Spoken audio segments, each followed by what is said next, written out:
Okay. Quiet down. The Jujutsu Kaisen Culling Game rules. Let's go.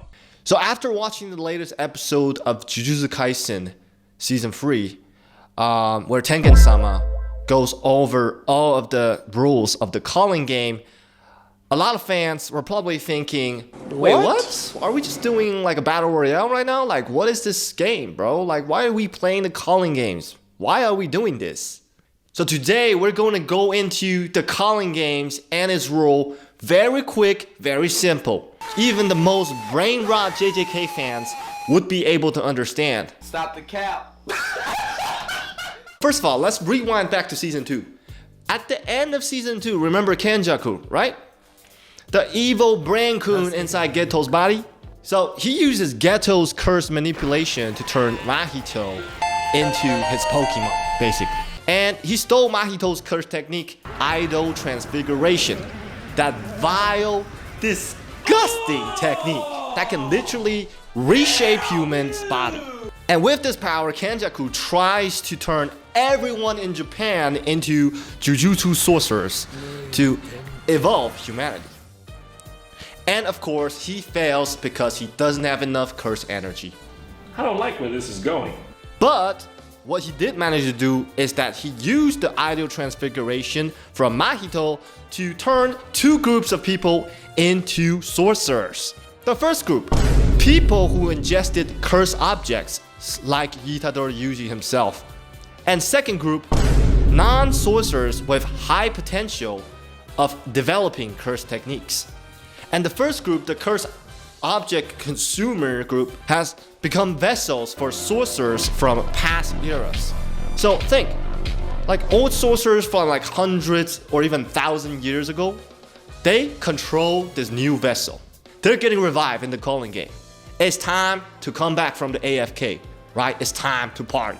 And the second group, like I said, the non-sorcerers who has potential in developing curse technique. Kenjaku fucking transfigured their brain and allowed them to actually use their curse technique.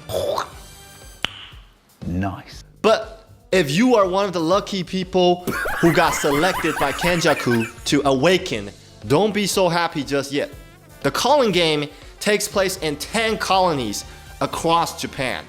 So think of it like a battle royale zone of Fortnite. Now let's get right into the 8 rules that we have. Rule 1. Anyone who awakens a curse technique by Kenjaku's Idol Transfiguration must join the Culling Game within 19 days. So right, you were so happy that you got chosen by Kenjaku, right? You have to join the death game. You have to join the Culling Game. And you don't have an option to say no. And why is that? Let's go to Rule 2. Rule 2. You break Rule 1 and your curse technique is removed. And what does that mean for you? Since your brain is now altered to handle curse energy, this basically means you're gonna die. Yep, your brain is getting fried up like an egg in the microwave. It's over for you. Next up, Rule 3. Any non-sorcerers who enter a colony automatically becomes a player. Right? So you're just a regular ass Japanese civilian. You're like, mind your business. Hi, konnichiwa, hi. Just going on your day. And you walk in this colony during the game. You're a player now. I'm sorry. Rule 4. Player gets points for killing other players. And Rule 5. Points are set by the Game Master. But in general, sorcerers will give you 5 points, while non-sorcerers give you 1 point. So, if you just awaken your curse technique, good luck out there. Because you're fighting some old-ass sorcerers from thousands of years ago who probably way stronger than you. Nah, scratch the probably.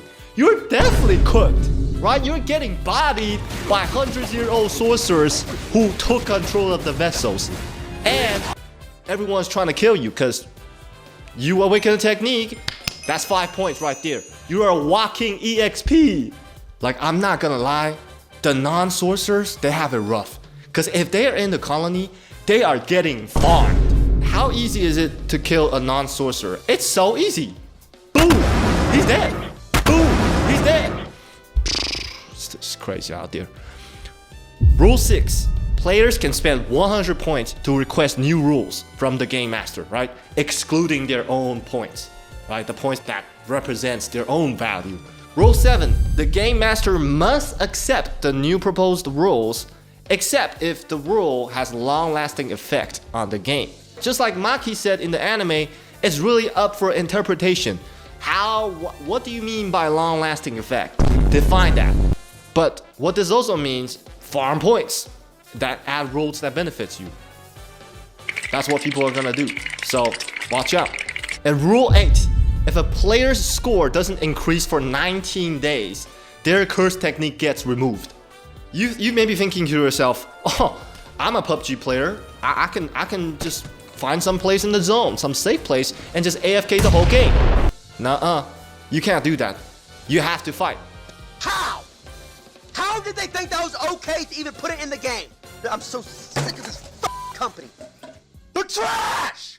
So there you have it, 8 rules of the Culling game so far. And one last thing though, when you think of death games, you think of maybe Squid Game, where if you're the last one standing, you get a reward. Whoa, but do you get a reward in Culling game? What do you get for winning the Culling game? Absolutely nothing. Because Kenjaku isn't playing for fun. He's just using everyone as a battery for his plan to merge humanity with Tengen. So even if you manage to stand victorious in the Culling game and claim the chicken dinner, it doesn't mean anything because you're not getting any reward except for maybe you can loot the dead bodies of the players you killed, right? Because they probably got some valuable stuff or some cursed object, cursed tool maybe you can sell on the black market. I don't know. But just know that Kenjaku ain't giving you a prize money, okay? So yeah, that's basically the Culling game rules and why the Culling game is happening. I hope you enjoyed the video, and if this type of dumbed down content helps you, hit the like button and subscribe right now. I'll see you in the next one.